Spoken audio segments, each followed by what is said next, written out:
Et voilà, ça enregistre, ce qui est déjà bon signe. Mais avant de commencer, je vais vous demander un peu de clémence vis-à-vis de mon apparence, car je trouve qu'ici ou en France, je n'avais pas prévu de passer face caméra, et c'est comme ça. Alors pas que je sois dans un état qui fasse peur aux enfants, comme on dit de manière colloquiale, mais toujours est-il que là, maintenant, je dois vous faire remarquer que je n'ai pas eu le temps de passer chez le barbier, et que donc ma barbe est à chier. Alors ma barbe est toujours à chier, je la porte évidemment en signe d'honneur à mon père, qui est décédé bien entendu, mais paradoxalement, j'ai la même barbe que celle qu'on a du côté de ma mère. Ma mère a une magnifique barbe rousse, et moi j'ai une barbe qui est beaucoup moins intéressante, même si elle est rousse aussi. Bref, ce que j'essaie de vous dire, c'est que j'ai pas eu le temps de passer chez le barbier. Or, je viens d'avoir l'idée que j'allais faire cette petite vidéo en me disant, ben, ça permet de renouer avec les traditions les plus positives de la chaîne, et bien entendu, de vous préparer pour ce qui sera sans doute mon dernier run en 2025. Mais je dois faire deux choses avant de commencer ce terrible argumentaire qui est le mien, qui devrait être fait d'une position où je suis plus ou moins dans la bonne focale. Alors d'un point de vue du cadre, je préférerais être comme ça, parce que c'est meilleur pour la posture, et c'est une tradition locale, hein. Mais toujours est-il qu'il y a ce petit fil qui sans doute vous gêne plus qu'il me gêne moi, et qui marque le fait que je suis quelqu'un de paresseux. Je n'ai pas passé l'heure et demie qu'il fallait attendre à charger les micro-radiofréquences pour avoir la possibilité, bien entendu, de vous parler de cette manière relativement décontractée. Donc je me suis dit que l'un dans l'autre, ce n'était pas grave. Je vais vérifier la focale une dernière fois, je devrais être à peu près ici. Si je mets mon coude ici, je me souviendrai que je serai dans la bonne focale. Du moins, c'est ce que j'espère. Alors, c'est un peu une vidéo d'allocution de fin d'année, hein. Je suis un peu comme votre président, sauf que personne n'a voté pour moi. Je suis précisément comme votre président. C'était une blague sur la politique française. Je ne fais pas de blague sur la politique française, car il y a tellement de soap-opéra qui m'intéressent déjà que je ne pense pas avoir la possibilité de me jeter tel que je suis ainsi ici assis dans ces efforts particuliers, et donc de mémoriser qui se trouve être l'un, qui se trouve être l'autre. Tout ce que je sais, c'est que je suis la politique française par Mosinor. Je sais qu'il y a un mec qui s'appelle Manu, et il est genre toujours avec des effets d'AI, où on met son visage sur la tête des autres, comme ça fait des détournements d'extraordinaire qualité. Je sais aussi qu'il y a un Chad Manu, c'est genre, il a l'air de la série Reacher, c'est ça que j'ai cru comprendre, et parfois il joue à du Call of Duty dans le décor d'un talk show qui a l'air d'être tiré d'une des saisons que j'ai pas vues de Dexter, parce que Dexter c'est quand même un peu toujours la même merde quand on y réfléchit posément, et oh non, le mec il a évité un tueur en série en plus, mais c'est un tueur en série lui-même, et tous les gens qui l'entourent sont tellement cons qu'ils comprennent pas que c'est lui qui fait des efforts pour cacher toutes les incroyables formes d'indices qui pourraient être les siens. Bref, je sais pas pourquoi on parle de Dexter. Donc oui, c'était une blague sur la politique française, c'est ça. J'ai cru comprendre que vous étiez dans un moment très belge où les nouveaux gouvernements ont du mal à venir, hein. C'est normal, ils ont 70 balais, la plupart ils n'ont pas de prostate. Comment voulez-vous que ce soit quelque chose de vigoureux qui arrive comme ça? Toujours est-il que voilà, ça c'était les deux blagues que j'avais prévues, hein. Et donc maintenant, nous allons directement attaquer sur le segment de la vidéo où je vous souhaite une bonne année, une bonne santé, une bonne année, une bonne santé, une bonne année, une bonne santé. Vous faites ce que vous voulez. Alors si vous avez entendu bananier dans la phrase, c'était normal, c'était un petit litmus test de votre sens de l'humour. C'est une phrase que j'utilise depuis longtemps. Bananier et bonne santé. C'est drôle parce que les bananiers ont généralement bonne santé. Du moins les bananiers que j'ai rencontrés dans ma vie avaient très bonne santé. Ils étaient extraordinairement solides. En plus, ils sont tout acclimatés aux efforts climatique, acclimaté aux efforts climatiques, voilà une très belle phrase, Arthur, qui était leur quotidienneté dans ce domaine qu'on appelle celui de l'Europe occidentale, du côté ouest, de manière judicieuse. Donc bref, bananier, bonne santé à tout le monde. Vous voulez, un peu comme dans cette nouvelle de Marcel Aimé, il me semble, c'était dans le truc du passe-muraille, il y a un type qui s'achète des jours en plus. Donc si vous voulez, vous pouvez max and match la phrase, si vous voulez plus d'années, vous voulez une année qui dure 422 jours, ou même 627, hein, ou 894, vous mettez le bonne année avant le bonne santé, ensuite vous trouvez un calendrier qui vous convient, qui vous permet d'avoir autant de jours que vous voulez pour faire tous les efforts que vous êtes censé consentir en une année, c'est bien. Vous voulez plus de bonne santé, vous mettez bonne santé, bonne année, au lieu de bonne année, bonne santé bananier, ça c'est vous souhaitez une bonne santé à votre bananier, c'est autre chose. C'est très important, mais c'est autre chose. Je tiens à ce que vous compreniez que tout ceci est un système un peu incantatoire, où on fait des imprécations avant d'avoir la possibilité de, grâce à la formule, c'est probablement une forme de... Je suis en train d'y réfléchir, je ne devrais pas y réfléchir trop fort, mais bonne année, bonne santé, c'est une prière. C'est une prière qu'on fait pour les gens qui nous entourent. Or, vu que moi, j'ai pas des masses de gens qui m'entourent, je vous adresse cette prière avec d'autant plus de ferveur cette année que j'espère qu'elle vous fera plaisir. De mon côté, ça me permet de renouer avec les positivités qui sont véhiculées par la chaîne, en sachant que j'ai déjà enregistré quelques vidéos pour l'année prochaine. Elles seront violentes, elles sont très drôles. Elles sont pas réellement politiquement correctes. Je voudrais pas que vous les preniez mal, donc je mets un petit préambule, c'est de la blague.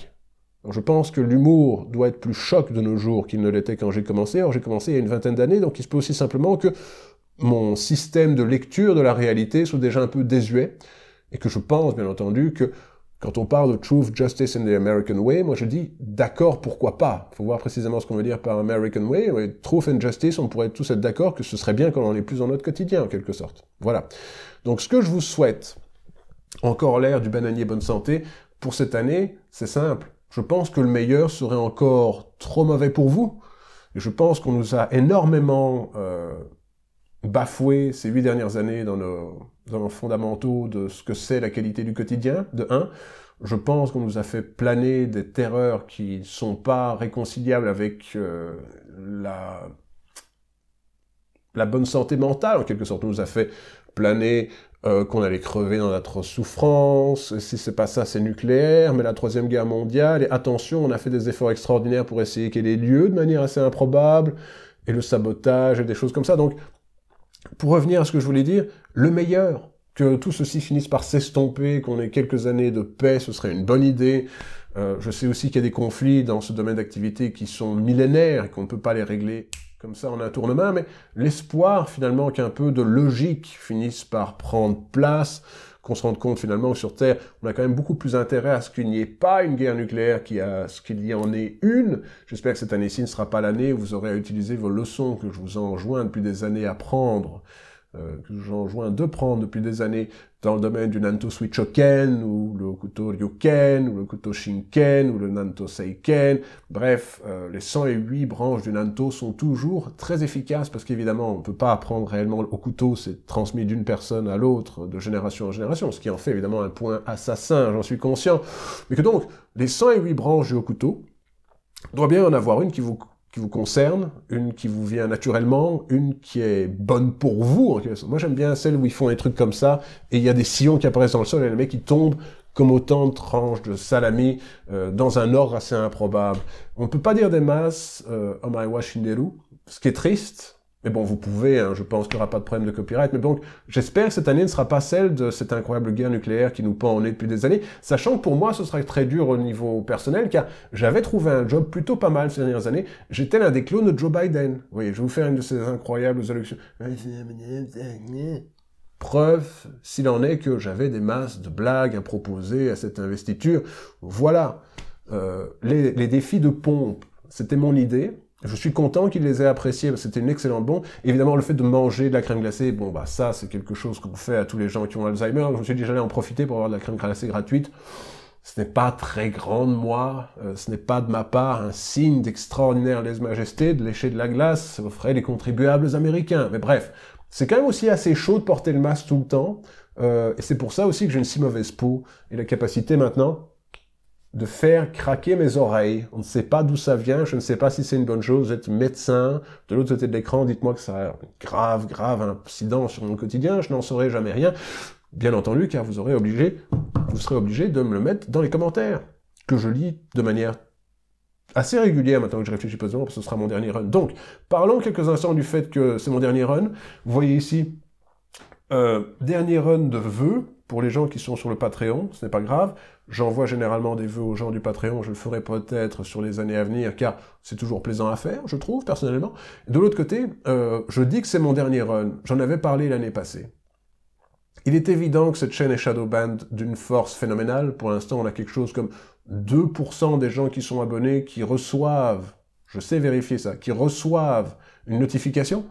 On a du mal à faire une vidéo qui passe les 1000 vues, ce qui semble bizarre, sachant qu'il y a quelques mois, évidemment. Le fait est que quand on ne poste pas d'un point de vue algorithmique, on est défavorisé. Hein, mais pourquoi alors à chaque fois que je poste une vidéo, est-ce que je perds 22 abonnés? Ce sont des questions qui se posent, c'est des questions bien entendu qui me font aussi penser que quand on a une longévité telle que la mienne sur Internet, je tiens à faire remarquer que cette année, ce sera l'année du 20e anniversaire des efforts, les critiques du masque. Alors quand nous avons commencé, ce n'était pas bien entendu sur cette chaîne qui existe depuis 16 ans, si j'en crois des informations qui m'ont été envoyées par YouTube, j'ai tendance à les croire de manière relativement claire, parce que c'est doit bien être eux qui ont calculé ce genre de plaisanterie mieux que je ne le fis moi-même, hein, c'est une évidence. Et donc quand j'ai commencé sur un site qui s'appelait gamers.be, qui était quelque chose comme le 10e plus gros forum francophone de jeux vidéo. C'est ça qui m'a lancé. Alors le fait est que ça m'a aussi mis des jalons sur ce que j'étais prêt à accepter d'un patron, car on m'avait menti sur un point de reconduction d'un contrat où je n'étais de toute manière pas payé, donc je vais pas aller me plaindre de trop, mais ça m'a fait quand même déjà réfléchir que j'étais quelqu'un de relativement naïf vis-à-vis de les gens tiennent parole et des choses comme ça me fait réfléchir que décidément les gens ne tiennent pas parole et que ça n'a rien de très grave. Mais c'est quand même pas plaisant de le découvrir non plus, on va dire ça comme ça. Et donc, à l'époque où j'ai commencé à faire des vidéos, séquence nostalgie, les enfants, gna gna gna, nous avons bien entendu vécu une génération qui était la génération, c'était la fin PS2, GameCube, Xbox, et le début de la 360. C'est pour ça que j'ai probablement plus de bons souvenirs de 360 PS3 que de PS4, PS5, parce que j'étais plus jeune, j'avais plus de temps pour critiquer des titres. Il y a un moment où j'ai fait ça full-time en espérant que ça décolle, ça n'a jamais été le cas. Donc je dis full-time, j'avais toujours des boulots à mi-temps.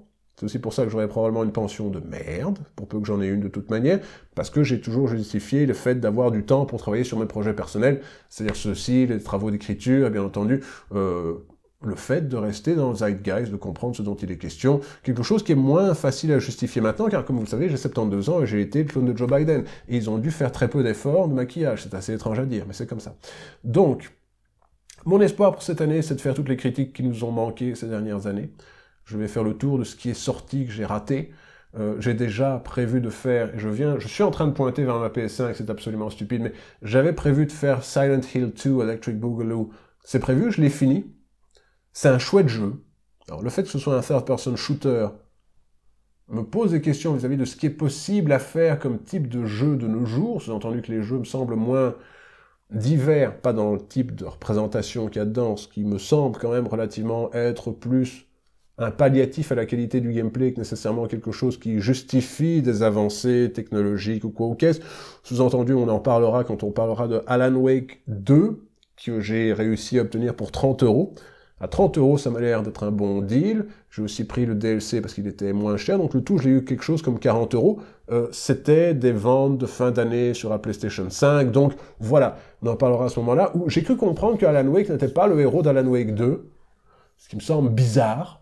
Mais je tiens à vous rassurer, on ne fera pas tous les trucs totalement SBI du style Dragon Age Veilguard. Pour faire Dragon Age Veilguard, il faudrait vraiment qu'il tombe à quelque chose comme 10 € d'ici à la fin de mon run, qui aura lieu d'ici à décembre 2025, je pense avoir terminé. J'ai aussi 1 ou 2 dossiers que je devrais sortir, car ils sont en train d'être à différents niveaux d'écriture. Il y en a un que je dois absolument, afin de ne pas... J'essaye maintenant de prendre le temps de finir les projets que j'avais promis à des gens et que j'ai pas eu le temps de promettre, de mettre ma promesse à exécution. Étrange lapsus. Mais dans ce domaine d'activité-là, il y a aussi une critique de Stellar Blade que j'avais promise aux gens du Patreon. Celle-là, elle est finie. Est-ce que je vais pas faire une petite passe pour ajouter des bips et des boops? Parce que le texte est vraiment violent pour un coup, je veux dire. J'avais quelque chose comme 38,5 de fièvre. Ce qui fait que tous les limiteurs mentaux, c'était un peu comme si j'étais devenu le Guyver moi-même, vous voyez, je n'avais plus conscience de ma force. Et je tapais à travers les trucs, et les murs en titane explosaient, et je regardais avec mon laser oculaire, tout explosait d'un coup, c'était très cool à faire, mais maintenant, il y a quand même des phrases dedans qui sont quand même vraiment, vraiment violentes, et je me dis que je vais peut-être rajouter un petit bip et un boop de temps à autre. Bip et boop. Betty Boop, bien entendu, ça semble logique, référence à Betty Boop. La fameuse chaudasse des années 30, qu'on appelle ça. Une danseuse d'un style particulier. Pas des fluffers, quelque chose qui a à voir avec ça. Ça me reviendra. Ça me reviendra. Le problème, c'est que ça me reviendra 10 minutes après avoir fini la vidéo et j'aurai l'air d'un con parce que je me serais posé la question pendant la vidéo, ce qui est un des autres problèmes que j'ai en tant que personne. Voilà, donc je vais aussi faire toutes les critiques que vous espériez, pour peu que j'ai le temps, hein. Ce sera une semaine sur deux quelque chose de chronophage, une semaine sur deux quelque chose qui sera tiré de mes archives, d'un point de vue conceptuel, où j'aurai la possibilité de faire un tour dans le jeu de nouveau, car il y avait des extraordinaires titres. Pour vous donner une idée, le premier jeu que j'ai critiqué en tant que type qui fait des critiques sur Internet, c'était Beautiful Joe 2. J'aimerais bien que ce titre-là soit le dernier, qu'on fasse l'alpha et l'oméga, et qu'on fasse le tour de l'histoire de mon effort dans le domaine critique et dans le domaine vidéoludique, en faisant cette étrange boucle de repasser par Beautiful Joe et la promesse de nouveautés d'un point de vue du gameplay qui n'ont jamais vraiment été avérées non plus. Quand on y réfléchit posément, si vous aviez la possibilité de regarder les jeux vidéo il y a une vingtaine d'années, vous diriez que on ne serait pas uniquement à jouer à des third-person shooters de nos jours. Alors il semble que ce soit bel et bien ce style de représentation qui a gagné sur tout le reste. Alors vous avez ça, vous avez des Metroidvania, je ne vais pas dire qu'il n'y a pas exactement qu'un seul jeu qui sort de nos jours, mais il faut admettre que les jeux qui ont un gigantesque budget ont tendance à ressembler à ça. Et qu'il soit question, bien entendu, d'être dans un domaine qui soit plus du domaine du survival horror ou un third-person shooter pur, sachant que même ce style de gameplay-là en particulier est en train de plus ou moins disparaître. Ça fait longtemps qu'on n'a pas eu un nouvel Uncharted, ça fait longtemps qu'on n'a pas eu un nouveau The Last of Us, pour des raisons évidentes de le précédent, c'est pas aussi bien vendu qu'on essaie de nous le faire croire, je pense que c'est ça le secret. Et de l'autre côté, la série Gears, comme l'intégralité des séries qui étaient des exclusivités Microsoft, ne servent plus à vendre des unités, et que donc ils essayent de les distancer dans le temps, en espérant bien entendu que le Game Pass leur permette de revenir sur ce domaine d'activité qu'on appelle la rentabilité, ce qui sera difficile à faire quand on aura été totalement sorti des supermarchés et que les gens n'auront plus la possibilité d'acheter vos consoles. Je suis passé à la FNAC et je répète cette anecdote, je pense que ce sera la 2e fois. Si les gens sont sur le Patreon, ils l'ont probablement entendu une fois de plus, parce qu'il y a un podcast quelque part, je tiens à le mentionner, mais que je suis passé à la FNUC, il n'y a pas si longtemps, et ils ne vendent plus que les consoles et 2 jeux, et c'est Football Club et la sortie du jour. Et là, par exemple, si vous avez envie d'acheter Indiana Jones et l'anus de la destinée, vous pouvez l'acheter uniquement avec le jeu plus une manette, parce que c'est un jeu single player. Ils ont fait un bundle à 120 € avec une manette. Pourquoi, je n'en sais rien, mais c'est là ça la FNAC. À partir du moment où Microsoft a dit « nous mettons l'emphase sur le Game Pass », ils ont sans doute aussi cessé d'acheter de l'espace dans les devantures. C'est quelque chose qui existe. La plupart des produits que vous voyez dans les supermarchés sont placés à une hauteur. Ceux qui sont placés à la hauteur de votre vision, c'est ça la hauteur de ma vision en quelque sorte, même si je suis assis, donc admettons que ce n'est pas un extraordinaire exemple, mais ils le sont selon des conditions qui sont celles des metteurs en scène, en quelque sorte, des espaces dans les supermarchés, et que au plus on est à proximité du niveau du regard, au plus ça a été payé par la compagnie, qui paye pour un aménagement de magasin qui les aide à vendre leurs produits. Comme ça, l'anecdote est assez improbable, j'avais un voisin qui bossait pour Unilever à une époque qui m'avait expliqué ça quand j'étais gamin, bref, j'ai été très surpris. Mais ça existe.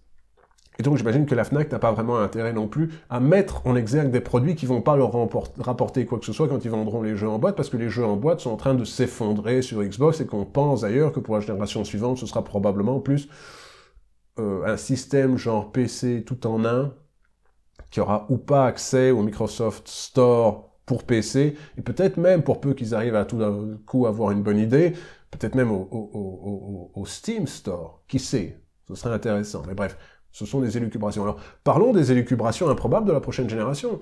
J'ai dans l'idée qu'on verra cette année-ci la nouvelle Switch, la Switch 2, Electric Boogaloo, et j'ai dans l'idée que ce sera plus ou moins la même chose que la précédente, vu qu'elle s'est fort bien vendue.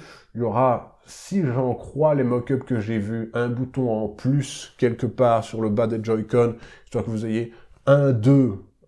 Et sans doute que l'un des deux, ce sera prendre des screenshots, que vous aurez Start et Select, qui seront pas en haut, qui seront là. Il y en a un quatrième qui est mystérieux, je ne sais pas.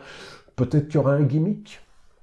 Qui sait, j'ai cru comprendre que les Joy-Con sont censés se connecter de manière magnétique, je ne sais pas si c'est vrai, donc ils se snappent en place et qui sont tenus en quelque sorte par un système de mini-verrou maglev, maglock, comme on a par exemple sur les portes, vous savez, dans les portes dans les institutions. Admettons que vous ayez eu l'idée de rendre visite à ma mère dans une maison de retraite, vous auriez constaté évidemment que les portes se ferment avec un aimant électromagnétique, j'imagine, qui permet de subir 2500 kg de pression. Imaginez faire l'effort de défoncer une porte comme ça, le mur pète avant la porte, des choses comme ça. Bref, ça c'est ce que j'ai cru entendre, et quitte à rajouter une prédiction de merde de connard de l'internet sur le lot, pourquoi pas un deal du genre réalité augmentée comme ils avaient fait sur 3DS, mais avec un écran de meilleure qualité, et peut-être même un appareil photo. Là je suis en train de réfléchir de manière relativement stupide, je me dis qu'est-ce qui est de base dans le système qui est le leur, parce qu'il ne faut pas oublier que les Switch, c'est des machines Android, et que les machines Android, parfois, elles ont des appareils photo. Que ce soit simplement un appareil photo en mode selfie pour avoir la possibilité de faire genre comme ça, et que ça prend votre vidéo ou votre photo quand vous êtes en train de genre poster des clips en disant « Ouais, c'est cool, j'ai joué à un jeu vidéo, j'ai 72 ans et j'étais le clone de Joe Biden », un truc comme ça. Donc vous auriez cette possibilité. Je me dis pourquoi pas Peut-être un truc à la PS Vita avec un écran tactile derrière. Qui sait? Je pense pas. Mais ce sont les options qui me viennent dans l'idée. Et que donc les idées des ladies, ce sera probablement aussi de se dire qu'elles seront exquises quand elles joueront à la Switch. La Switch, j'en attends fort peu, elle sera plus puissante, c'est tout. On sait depuis longtemps qu'ils avaient un spec pro pour la Switch qui est censé avoir... donc la plupart des jeux sont censés avoir un mode de résolution qui peut aller au-delà de 1080p au cas où si jamais dans le futur, on ne sait pas, peut-être ce sera... J'imagine que ce sera une console qui sera 1080p de base, que l'écran sera 1080p, qu'ils vont sauter une résolution comme ça. Peut-être qu'on ira jusqu'à 1440p. 1440p, c'est une résolution qui existe, hein, c'est pas juste moi qui parle d'à quel point j'ai des problèmes de pétomanie, admettons-le. J'ai donc cette idée-là, et que je les vois pas aller jusqu'au 4K, parce qu'avec la puissance qu'ils sont prêts à donner à une console portable, la batterie durerait quoi? 3 heures en mode portable pour peu que tout ceci. Alors je sais qu'on peut désactiver des morceaux de la RAM, qu'on peut baisser la fréquence, etc., etc., mais il faut aussi que les jeux ils aient l'air vaguement corrects en mode portable. Quid de l'indépendance de cette machine, de la portativité, en quelque sorte, de l'autonomie? J'ai utilisé le mauvais terme. De l'autonomie de la batterie, je n'en sais rien. J'imagine qu'ils viseront quelque chose qui est à peu près un peu moins que celle qu'ils avaient sur les modèles les plus énergivores. C'est-à-dire, c'est l'OLED. Est-ce que l'écran sera OLED depuis le début? Je pense pas, parce qu'ils doivent pouvoir vous vendre quelque chose dans le futur qui sera une upgrade à tout ceci. Une sorte de Switch avec un meilleur écran, l'écran un peu plus grand, etc. Bref, à ce stade-ci, on sait comment Nintendo fonctionne. Hein. C'est pareil depuis les années 80. Console pas chère. En face sur le fait de vendre des jeux en boîte aux enfants dans les supermarchés, ça semble relativement logique, il faut bien que quelqu'un soit encore dans le domaine physique, même si on sait que de nos jours, beaucoup de jeux sont vendus en ligne, je pense qu'il est encore important d'avoir un accès à ça. On s'en rend compte spécifiquement quand on a comme moi acheté la PlayStation 5 Slim Digital Edition, pas Slim d'ailleurs, juste la Digital Edition, salut Max, toujours est-il que voilà, quand je vois à quel point Swell a des excellentes affaires dans le domaine de j'ai acheté le disque et LOL, ça fait réfléchir, j'ai été trop rapide. Alors j'ai aussi des excellentes affaires sur les exclusivités Microsoft, mais on en a parlé, elles n'existent pas. Et qui aurait envie d'y jouer, par exemple, qui aurait envie de se taper Andrew Starfield pendant 60 heures? C'était ça la blague que j'avais préparée pour la critique. Je sais pas si j'aurai le courage de faire Starfield cette année. Il est sur la liste des jeux que j'aimerais faire. Au moins 20 heures pour avoir une idée de c'est précisément Skyrim dans l'espace, et c'est un pire third-person shooter qu'on pourrait penser, même si c'est un meilleur third-person shooter qu'on pourrait l'espérer, quelque chose comme ça, j'imagine, je n'ai pas joué au jeu davantage que le tutoriel, mais même le tutoriel m'a cassé les couilles, donc on verra. Ça fait partie des sujets que j'aimerais vaguement m'y attaquer cette année, sachant aussi que j'ai envie de m'attaquer à Crazy Frog Racer 2, ça vous donne une idée de l'espace qu'on va participer, l'espace qu'on va marquer, explorer, l'espace que nous allons explorer. Je suis retombé sur mes pattes avec cette magnifique phrase interlope, mais toujours est-ce que voilà, c'est ça qui est prévu. Alors je dis que ce sera ma dernière année. On ne sait jamais hein, que ça reparte, qu'on fasse des vidéos extraordinairement couronnées de succès, que je fasse quelque chose du genre je continue à faire Game Center BX parce que j'aime bien la série, ou quelque chose comme ça. Il peut aussi simplement qu'on spin-off Game Center BX sur sa propre chaîne et qu'on espère donc de cette manière arriver à lui donner le public qu'elle n'a jamais vraiment rencontré, même si c'est une vidéo c'est une série de vidéos qui me tient énormément à cœur et qui me permettent de voir mes amis et de jouer aux jeux vidéo avec eux. Ce qui n'est pas quelque chose qui a lieu de manière aussi spontanée qu'on puisse l'espérer quand on atteint mon âge. Je vous rappelle, j'ai 72 ans, j'étais un clown de Joe Biden, mais toujours est-il que voilà, c'est mon espoir pour cette année, c'est qu'on mette une dernière année bien qualitative, avec un humour corsé, un peu méchant, même si je ne veux de mal à personne, je tiens à le considérer, je tiens à le dire, je tiens à le répéter. Je suis à ce stade, on est 23 minutes et 27 secondes plus tard dans la vidéo, donc faire des phrases, c'est plus complexe, hein, bien entendu, mais je tiens à le dire. Je pense que l'humour que j'ai n'est plus un humour qui est en phase avec la réalité, dans le sens où tout est devenu très poli, tout est devenu très... On n'a pas réellement la possibilité d'avoir la liberté d'expression, ne serait-ce que de faire de l'humour, en quelque sorte. Et donc, vu que j'ai toujours été sur un humour assez choc, ce qu'on appelait insult comic en anglais, c'est un truc c'est un truc traditionnel américain, que de manière relativement claire, on avait jusqu'à un certain stade, par exemple des gens comme Carlin et des gens de cet ordre-là, que c'est un humour de l'insulte qui insulte et qui va sur des remarque qui souligne le ridicule de ce qui se passe actuellement d'un point de vue culturel. Alors, ce qui se passe actuellement d'un point de vue culturel, on va pas retaper dessus, parce que décidément, vous en aurez assez dans les critiques cette année, mais je pense qu'on est dans une époque liberticide, et que quand on a perdu la possibilité de discourir et d'avoir un débat de société, la société finit très univoque, finit sur les rails, finalement, de ce que les gens que vous n'avez pas voté pour non plus, décide qu'il est judicieux de vous imposer, que ce soit des questions qui viennent des superstructures politiques comme celles qu'on a à l'international, l'OTAN, l'ONU, l'Union européenne en ce qui nous concerne, ou au contraire les corporations qui de leur côté plus particulier ne veulent pas être attaquées en justice et qui donc disent ça c'est les limites du débat, c'est ça dont on peut discourir, même si on aimerait pouvoir discourir en dehors, histoire d'avoir une meilleure idée de... Et je suis très clairement du point de vue de ceux qui, même si les gens ne sont pas d'accord avec moi, je suis prêt à mourir pour qu'ils aient la possibilité de dire, bien entendu, ce qu'ils pensent. Alors, me demandez pas, évidemment, de faire des duels, parce que vu que je suis myope, j'ai probablement une très très mauvaise forme de capacité balistique, on n'est plus à cette époque, mais voilà, par le principe, même si, évidemment, je ne mourrai pas pour que vous ayez votre liberté d'expression, ça semble relativement logique. C'est ça que j'essaie de dire, je reviens sur ce que j'ai dit il y a quelques secondes, mais c'est mon côté, le masque, bien entendu. Donc, il me semble qu'il me suffit maintenant de mettre tout ceci à travers un magnifique petit nœud bien mignon pour revenir, et tout simplement aux bases. Ça fait 20 ans maintenant que je fais ces vidéos. Je pense que 20 ans de longévité, c'est très bien, surtout à ce niveau d'activité, qu'on a eu des moments où on pouvait espérer que ça démarre davantage. On a eu des vidéos qui ont fait 20 000, 30 000 vues, d'un point de vue statistique. Hein, si vous faites autant de vidéos que moi, j'en ai fait 500 et quelques, je pense. Il est obligatoire qu'il y en ait bien une quinzaine qui marchent un peu. Hein. Même si je suis évidemment conscient du fait qu'il y en a longtemps. Ça fait longtemps maintenant, depuis la vidéo sur The Last of Us Part 2, qui me semblait être celle aussi où on a été définitivement shadowban, mais toujours est-il que voilà, ça m'a fait plaisir de faire ça. J'en ai tiré, aussi étrange ça puisse sembler, c'est un argument que je sors relativement peu souvent, mais qui est cependant parfaitement logique. J'ai tiré, personnellement, de mon activité sur Internet, des facilités au quotidien. Je suis un meilleur orateur qu'avant. Je suis capable de parler de manière plus franche à des gens. Paradoxalement, vu que je suis obligé à m'entraîner à parler dans la caméra, j'ai compris qu'on pouvait aussi parler dans les yeux des gens. Alors, je me rends compte que j'avais un truc un peu autiste où je regardais les gens, genre, entre les yeux un peu en haut, un peu comme ça, ce qui est bizarre, même quand vous le voyez face caméra, c'est chelou. Et donc, ça m'a aidé, ça a fait du bien. Les gens trouvent, les gens qui me voient depuis des années, qu'au fur et à mesure que ça avance, je suis plus épanoui en tant qu'être humain. J'ai plus facile à parler aux gens, parler me vient plus naturellement. Ce sont des avantages qu'on n'avait pas autrefois, il me semble en ce qui me concerne, que donc, tout ceci n'était pas négatif d'un point de vue personnel, même si on aurait pu espérer que le meilleur critique vidéoludique de sa génération soit multimilliardaire avec tous ses efforts particuliers. Il est évident que quand on est dans ce domaine d'activité qui est le mien et qu'on fait un effort donc pour être critique vidéoludique et pas simplement pour être publicitaire déguisé, il est évident qu'on n'aura pas le succès extraordinaire qu'on est censé avoir, car d'un autre côté, les gens, ils veulent simplement qu'on leur dise qu'ils ont eu raison d'acheter un jeu vidéo et j'en suis conscient. Hein. C'est ça qu'ils cherchent. Ils cherchent quelque chose qui les conforte dans leur avis.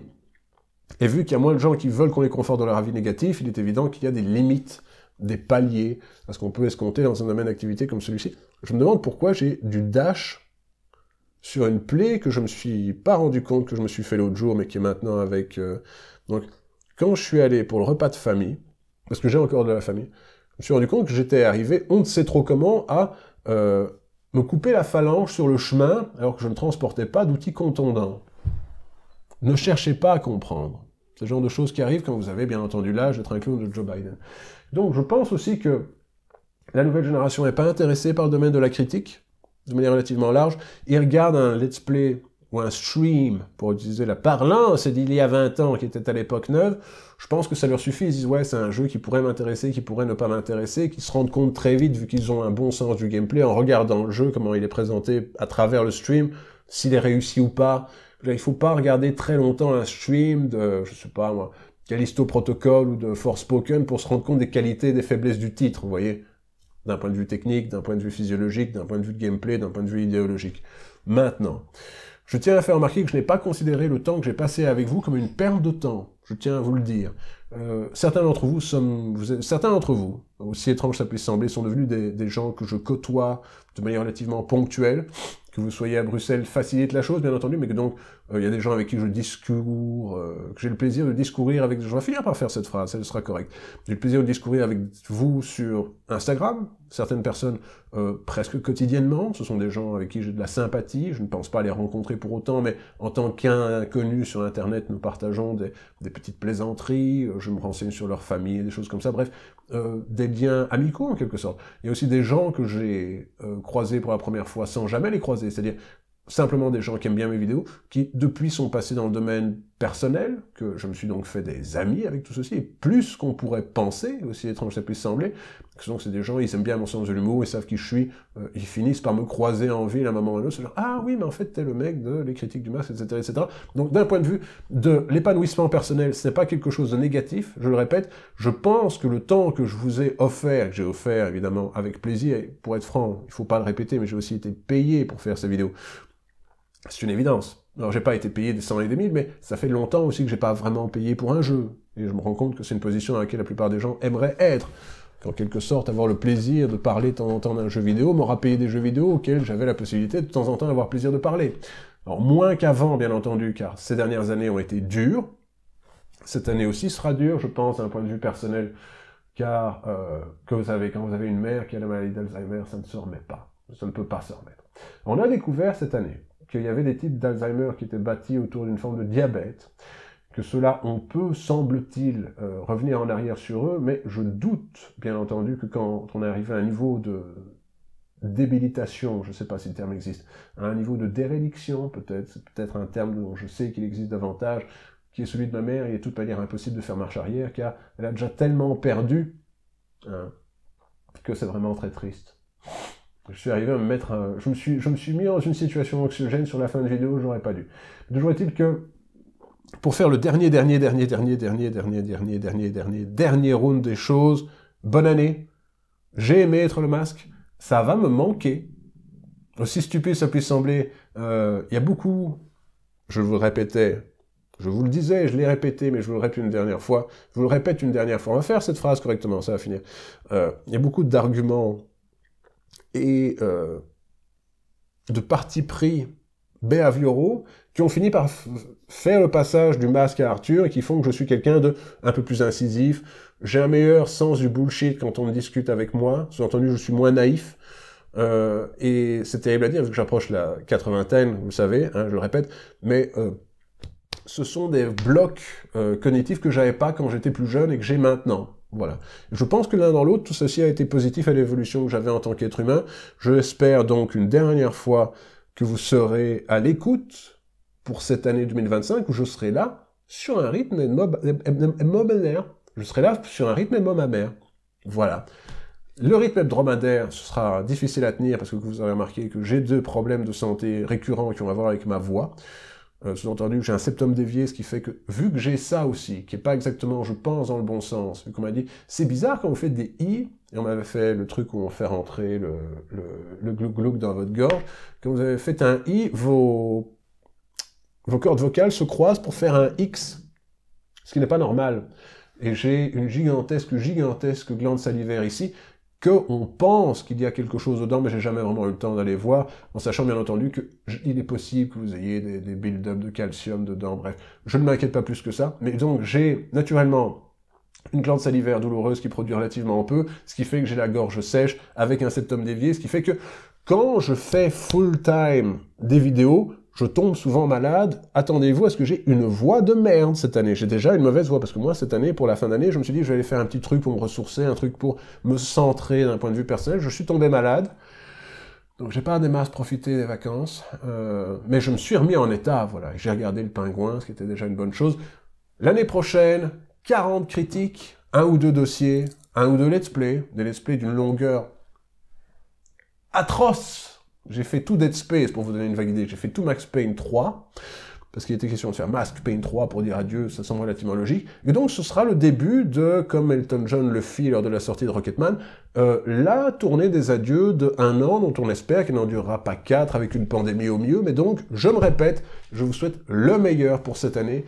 Et j'espère donc que les critiques malgré leur côté assez violent, seront quelque chose qui feront plaisir, seront quelque chose qui fera plaisir. Vous voyez, je vais réparer ces phrases au fur et à mesure que j'avance à travers ces choses, que je m'effondre tel des brocolis trop cuits à travers les collimations de mon esprit. Mais donc, et ça, ce sera mon dernier effort dans ce domaine d'activité. Mais je tiens à faire remarquer ceci, j'ai toujours rêvé d'un run anglophone. Peut-être, qui sait, on verra.